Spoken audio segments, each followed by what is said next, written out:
Hello everyone. Today we're going to be going over how to properly use a tire machine. So here we have a Hunter tire machine.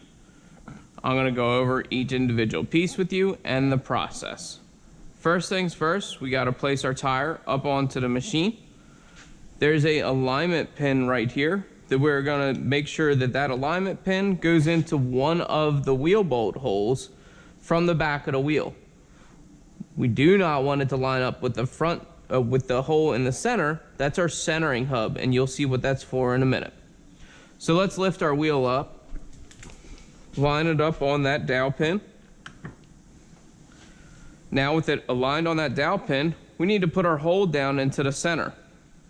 So we come over here, this is our hold down. We got our hold down tool. Place that in the center of the wheel. You may have to move the wheel around a little bit to get it perfectly centered. Then you'll notice that this has spring pressure. You need to press in, turn it clockwise, and that locks it in place so that you cannot remove it anymore. Now with that locked in, we're going to squeeze our right switch here to our black handle and slide this down. That allows this hold down to move freely on this threaded shaft. Release this red piece right here, and now you can turn this clockwise to tighten it down snugly to the machine. Now with this wheel tightly down on the machine, it cannot move or fall off while we're working with it. Our next step is we need to remove the valve core from the valve stem to release the air from the tire. So we come over here. This is our valve core tool right here. So you place that into the valve stem and you turn counterclockwise to release it. You want to keep both fingers around the base of the shaft of this tool to catch that valve stem as you lift it out, because it is under air pressure. So slowly lift it out, and you see I'm holding the valve core. This is what retains air in the tire. It's a little valve. So we place our valve core over here and our tool back. Now we're going to bring our rollers over, and that's so that we can break the bead of the tire. We need to separate the tire from the rim so that we can get it off of the rim. So we're going to grab this right here, bring it over, and then there's a lockdown right here. This knob right here, you press it in, and then that prevents the rollers from kicking out during operation. Now, we need to use these rollers right here to break the bead. We want to make sure that we get the rollers landing about an inch away from the rim itself. So up about here. We don't want it on the rim. We don't want it further back on the tire. We want it about an inch away. If you look right here, we got some numbers that represent the size of the tire. If you were to make sure that the roller is right above those numbers, that's a good rule of thumb as far as where these rollers need to land on the tire. So let's press our left trigger on this. If you look right here, there's two sets of triggers. Your left trigger operates your upper roller. Your right trigger operates your lower roller. So we're going to press our left trigger one time and drop that roller down to the tire and see where it lands. So that's a little bit too close to the rim. I'd be nervous that that's going to come over and push over top of that rim and potentially damage the customer's rim. So I'm going to lift up on this trigger to release that roller. Now with the roller released, I can push this arm in or out to adjust where it's going to land on that tire. So I'm going to press it in a little bit so that way it lands a little further back. So now I'm going to press my left trigger again. And I'm much happier with that. So if I rotate this tire back, you can see that I'm just above those numbers, which is perfect. So now we're going to be using the center pedal right here, okay? When we use the center pedal, we lift up on it to rotate the tire clockwise. So with the pedal lifted up, the center pedal lifted up, you're going to be pressing your left trigger in increments of 3 seconds. to collapse that bead. So I'm gonna count to 3 and then release the trigger. 1, 2, 3. So you're gonna observe, we don't have the beads broken yet, so we're gonna do it again. 1, 2, 3. So if you noticed, now we have a separation here between the tire and the rim. So now our bead is broken on the top one. But we have to do the same thing with our bottom bead. So now we're gonna press our right trigger one time. And then we're gonna come over here and look underneath and make sure that we're about an inch away from the rim. We're going to repeat the process. Lift up on your center pedal, and you're gonna count to 3 while holding your right trigger. 1, 2, 3. Release trigger. Now I'm gonna use my hand and feel for that separation between the tire and the rim. There's no separation there, so I need to do it again. 1, 2, 3. Now I have separation. If we look underneath, you can see the separation hopefully on this video. I can't see what is happening on the video currently, but hopefully that picked up. So now we're going to release our rollers because both of our beads are broken. So we lift up on both triggers, and then we unlock the rollers. With that unlocked, move it to the side. Now we're going to be using our duckbill. This piece right here is called a duckbill because it represents a duckbill, and that's what I've always called it in the industry. So we're going to use this handle right here and bring down our duckbill, and you're going to place the duckbill on the rim laying in this groove. So bring it down. Make sure that it's riding in that groove. Hopefully everybody can see that on the video. With it in place there, now we're going to grab our spoon. This is called a tire spoon, all right? So it's got a beveled edge. One side is flat, one side is raised. This side is used for lower profile tires for extra grip. Over here, this is used for regular tires because we don't need that extra grab. So whenever you use this spoon, you want to make sure that the bevel side is facing away from you, all right? We don't want to do it like this because we're not going to get that grab that we need to when we pry it up. So make sure that that curve, that bevel is facing away.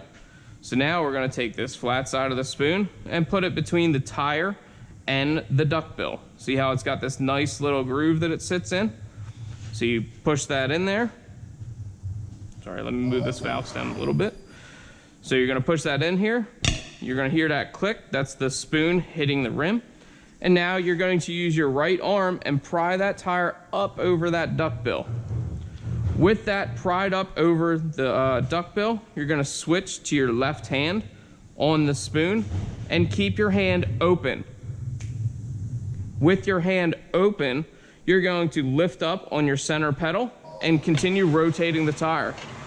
That's gonna separate your top bead from the rim. So now you see that we have the tire free. So now what we need to do is we need to repeat the process, but for the lower bead or the bottom bead. So we're gonna position that tire so it's hanging off of the back of the rim. And then we're gonna take our spoon and go back right into that groove on the duckbill. And we're gonna go down to the bottom of the tire. So you're basically putting the spoon all the way down till it's touching the very bottom of the rim.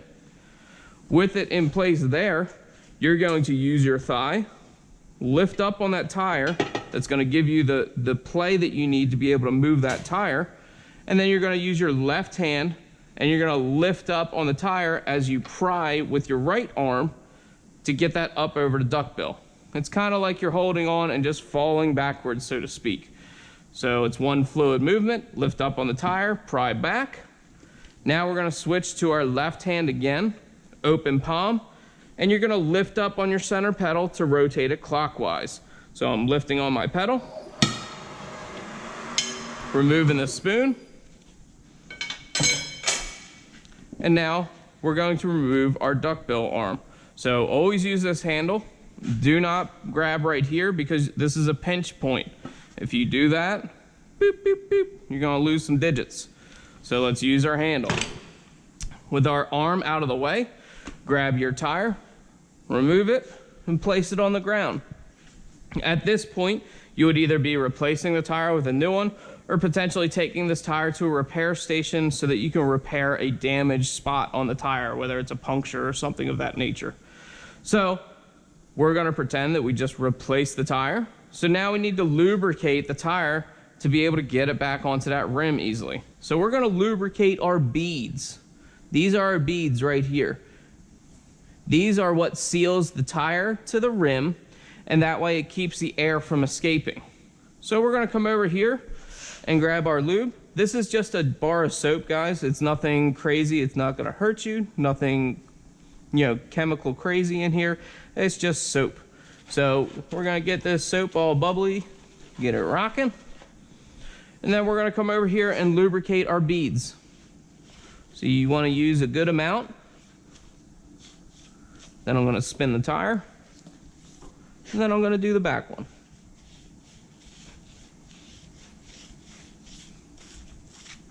All right, now, with our beads lubricated, we need to install that tire back on the rim. There's two ways to install the tire. You can muscle it on, or you can use the machine to put it on. I'm going to show you both processes. To muscle it on, we grab our tire, bring it up, and set it so it's hanging off of the front of the rim. With it hanging off the front, place your hands at either side of the tire, and you're going to press side to side, applying force downward to push it onto the rim. So we press side to side. There you go. Now that's on there. Now I'm going to show you how to do it using the machine.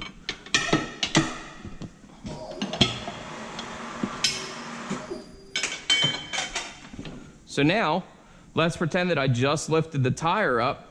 I'm going to hang it off of the back of the wheel. Bring my arm down, place my duckbill on the rim, and then I'm going to spin that tire a little bit by hand to position it so it's underneath of that duckbill. I'm going to take my right hand, press firmly down on that right side of the tire, and I'm going to lift up on my center pedal while guiding this tire. And there you go. Same idea as muscling it on, except you're using the machine to do the work. You can only do that with the bottom bead. You cannot do it with the top bead.